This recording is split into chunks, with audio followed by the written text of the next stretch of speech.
విజయమునిచ్చే దేవునికి మహిమ కలుగునుగాక. ప్రియ స్నేహితులందరికీ దివ్య వాక్యోదయం. ఈనాటి పాఠ్యభాగము 1 కొరింథీ 14:8. మరియు బోర స్పష్టము కాని ధ్వని ఇచ్చినప్పుడు యుద్ధమునకెవడు సిద్ధపడును? ఉక్కులాంటి వెన్నెముక, కనికరము గల హృదయము, చల్లని మనసు యేసుక్రీస్తు వారు మనకు అనుగ్రహించారు.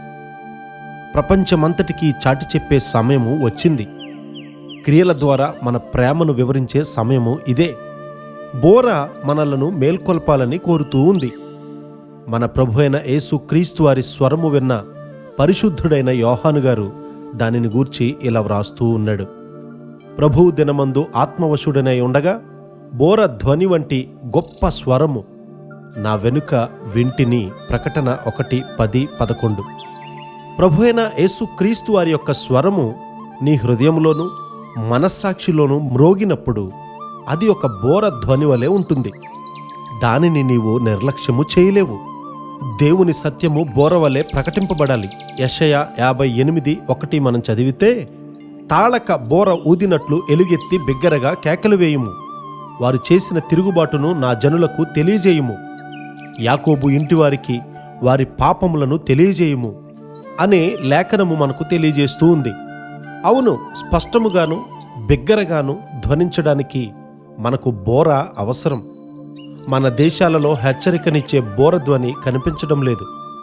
సంఘటనలు సంభవించడం ఆరంభమైనప్పుడు, సంఘటనలు ప్రకటింపవలసి వచ్చినప్పుడు విచిత్రమైన లేదా వ్యర్థమైనవి నీవు వ్రాస్తూ ఉండకూడదు.